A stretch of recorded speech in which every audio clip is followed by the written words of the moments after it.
ውሃ በሳምንት አንድ ቀን እናገኛለን። በሳምንት አንድ ቀን የምናገኘው አንዳንዴ እስከ አንደኛ እስከ ሁለተኛ ፍሎር ድረስ ሊወጣ ይችላል። አንዳንዴ እስከ አራተኛ ይደርሳል። ከአራተኛ በላይ ያሉት ግን ምን ጊዜም ወደ 2 ዓመት ይሆናል ወደ ታች እየወረዱ ከጎረቤቶቻቸው ጋር እየተከፋፈሉ ነው ውሃ የሚቀዱት።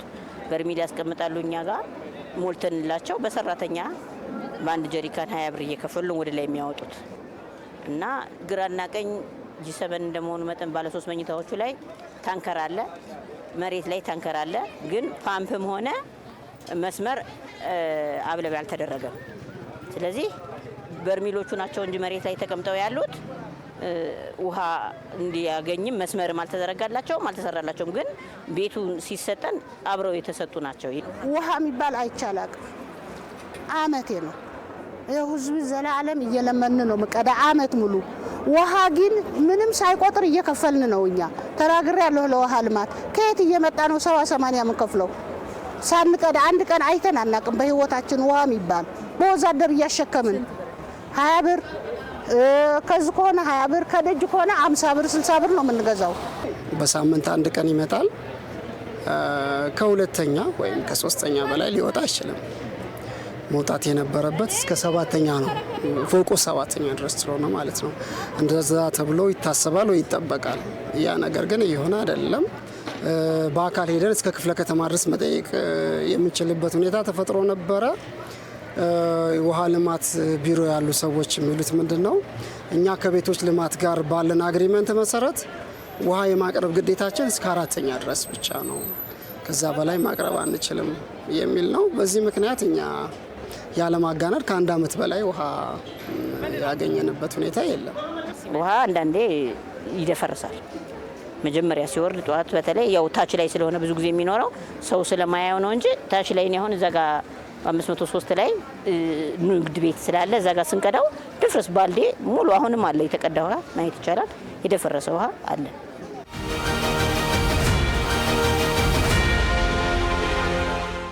ውሃ በእኛ በኩል በሳምንት ፕሮግራም ነበረን።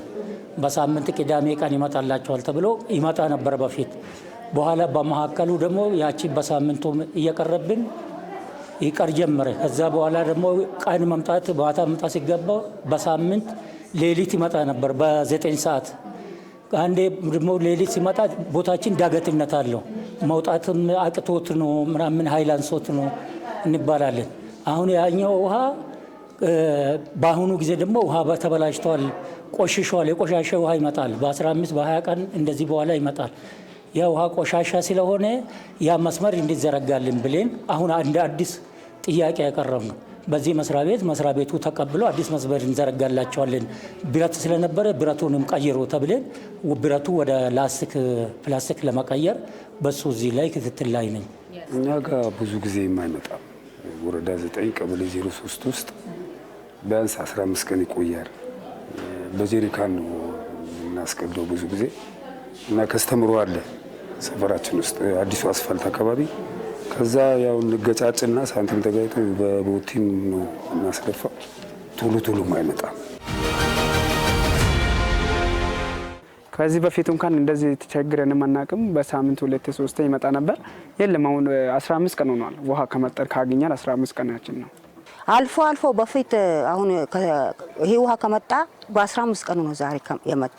ከ15 ቀን በፊት ወይ በ3 ቀን ወይ በ4 ቀን ይመጣልን ነበር። አሁን ጭራሽም ቆመ። ሎዛ ደርስን አንድ ጀረኪና ውሃ ሊያመጡልን 45 ብር ነው የምንከፍለው። አንድ ጀረኪና አምጥቼ በምልጥ ለመጠጣ አይሆነኝም ወይ ላጥብበት አይሆነኝም።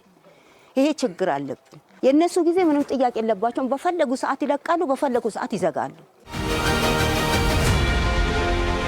ባለስልጣን መስሪያ ቤቱ በአዋጅ ውሃ ከተማ ውስጥ ማቅረብ የሚቻለው ኔትወርኩን ደህንነት ለመጠበቅ 1 ባር ነው ወይም ደግሞ 10 ሜትር ነው።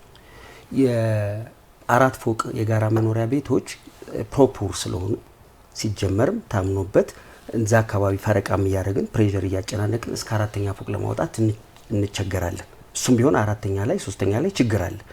ከ4 ፎቅ በላይ የተሰሩ 40-60 ሆነ 20-80 ቤት አግሪድ ሆኖ ዲዛይን አለው። ግራውንድ ላይ ታንከር አላቸው፣ ጣሪያቸው ላይ ታንከር አላቸው።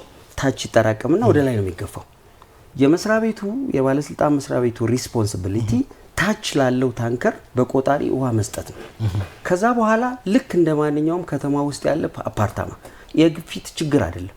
እዚህ ከተማ ላይ አሁን እኮ ከ40 ቤቶች ሲጠይቅ የግፊት ችግር ነው የሚለው። በነገራችን ላይ በውሃና ፍሳሽ ባለስልጣንና በቤቶች በሁለት ተቋማት ምክንያት አለመግባባትና መገፋፋት ምክንያት ዜጎች ያለ አግባብ እየተቀጡ ነው የሚገኙት። መገፋፋት አይደለም፣ መረጃ አንሶ ካልሆነ በስተቀር የመገፋፋት ችግር አይደለም።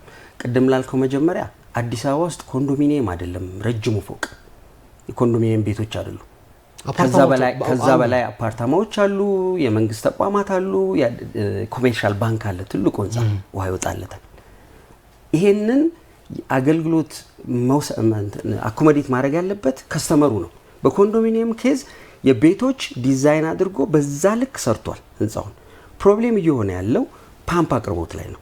ፓምፑን የሚያቀርበው ቤቶች ነው። አንዳንድ ቦታዎች ላይ መሪ አካባቢ መሄድ እና ማየት ይቻላል። እህል ንግድ አካባቢ ሄዶ ማየት ይቻላል። የደረሳቸው አሉ ቤቶች ፓምፕ ያቀረበላቸው ፓምፕ ተገጥሞላቸው መጠቀም የጀመሩ አሉ። ቤቶች ያላቀረበላቸው ደግሞ ማህበረሰቡ በራሱ ኢኒሼቲቭ ፓምፕ ተክሎ እየተጠቀመ ያለው ነገር አለ። አሁንም እኮ የወሰዱት ያሉት ጉዳዩን ወደ ቤቶችና በግለሰቦች ደረጃ እያሟሉ ነው የሚሉት። ወደ ቤቶችና ሳይሆን ይህ ኃላፊነት የውሃ የማቅረብ ጉዳይ የእናንተ ኃላፊነት ከሆነ በእናንተ ለምንድን ነው የማይጠናቀው? ለምንድን ወደ ቤቶች ጉዳይ የገለጽኩን ሳትከው ባለስልጣን መስሪያ ቤቱ በአዋጅና በስርዓት በአሰራር ነው አይደል የሚሰራው። የባለስልጣን መስሪያ ቤቱ አዋጅ በግልጽ የሚያስቀምጠው የሙኒሲፓል ወተር 1 ባር ወይም 10 ሜትር ነው ማቅረብ ዋና ፍሳሽ የሚገደድ። ከዚህ በላይ ያለውን ሌላ ካለ መስራት ከዚህ በላይ ያለውን ባለቤቱን አኮሞዴት የሚያደርገው እንደ ኤግዛምፕል እኮ ነገርኩ። ኮሜርሻል ባንክ አለ በጣም ረጅም ህንጻ። እኛ አይደለም ላክሎት እዚህ ላይ ፓምፕ የገዙ ታንከር የሰቀሉ ታንከር ያላቸው የጋራ መኖሪያ ቤቶች አሉ።